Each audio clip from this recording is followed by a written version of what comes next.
So we've had this initiative announced today, been talked about today at this meeting, about really trying to bring information out to all 200 or so countries in the world, rather than those specific countries which have the information.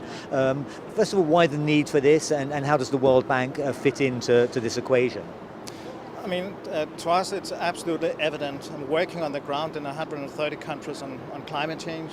What we see right now is a huge gap in simply the tools that the countries need to manage the risk that they're facing that are coming with climate change. There's a huge information deficit coming down to the data availability that we don't have at this stage. So an initiative like the one we are seeing launched today is extremely timely.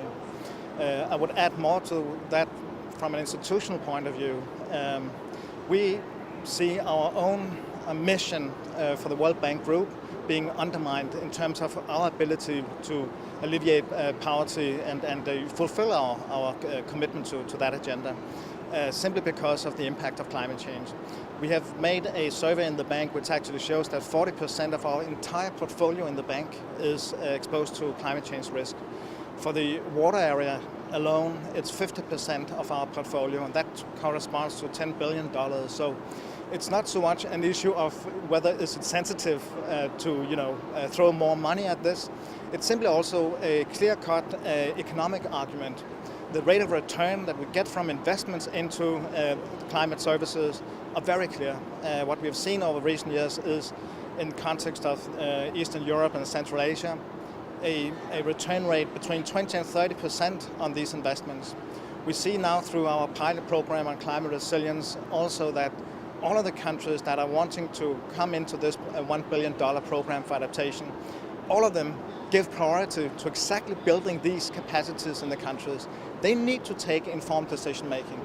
And there are huge deficits right now in terms of the coverage in the countries, the abilities at the national level, regional, the city level, the community level, to really have the forecasts and the projections that they need to sensibly manage not only their livelihoods and the risks to it, but really also the assets or the investments that are being made in the countries. So it's, apart from this being a clear normative strong justification, there's also a very strong economic argument to doing this. It's good money, it gives you the return, it secures that you actually can build the resilience and the infrastructure that you're looking for. I would say, adding to this also, there's a general need right now for building knowledge as basis for informed decision making. It's not only relevant for this, but also how we manage our natural resources in general. Look at the natural capital accounting. Right now we measure GDP, which is just an output. We don't have any strong indicator systems for what about the income side? How do we manage our assets in the countries? When we are depleting our minerals or exploiting our minerals in a country, we're actually depleting our assets.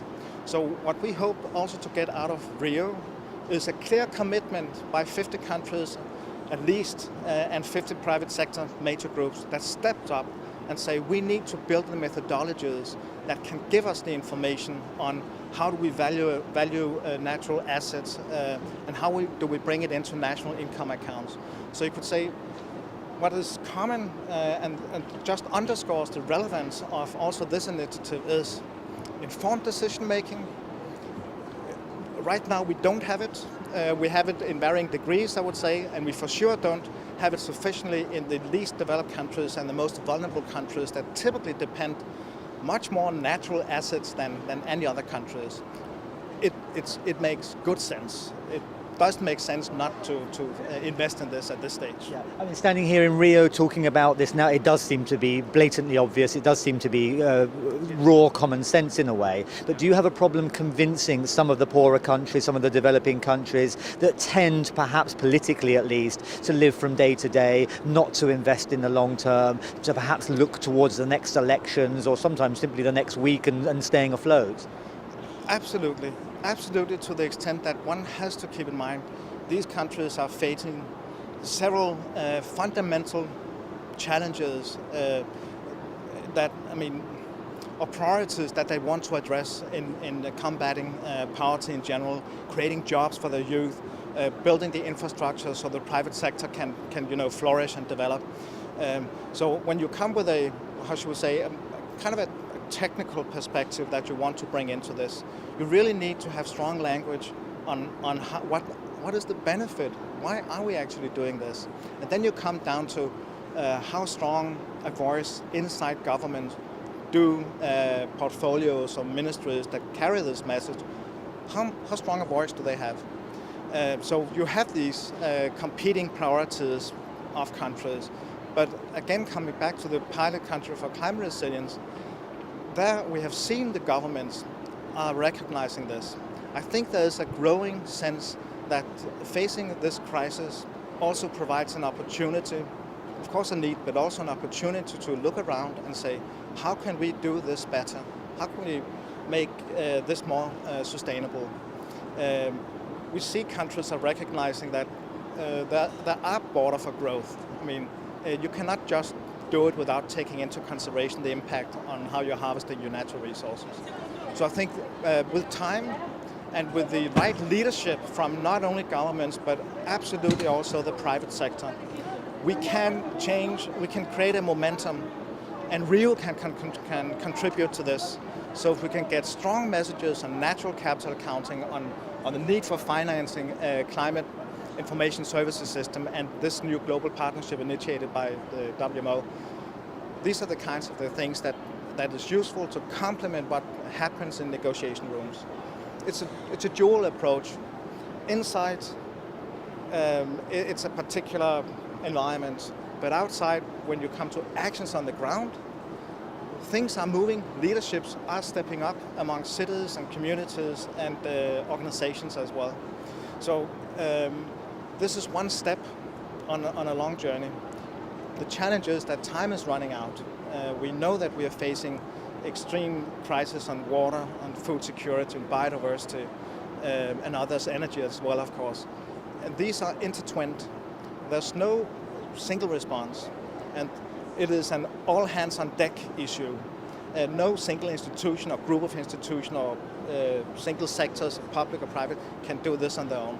So we are looking for innovative partnerships, innovative financing mechanisms to crowd in, or you could even say outcrowd the issue among all the relevant stakeholders. In that sense, we are reduced to catalyzers, and that's our role, catalyzing action on the ground, I think. And the financing is there, is it? Or what part does the World Bank play in ensuring that the financing for this initiative is there? Yeah, I mean, we are so lucky that we have support from a number of countries to roll out these programs, including the PPCR, but also the Global Fund for Disaster Risk Reduction. And there are money coming for these purposes, but it's not enough. And I'm not saying that because we are the World Bank and we are just looking for more financing, but it's really an issue of understanding we are facing a problem at a scale where public finance cannot do it alone. So I think the role that we have is to make the argument for our clients, the governments.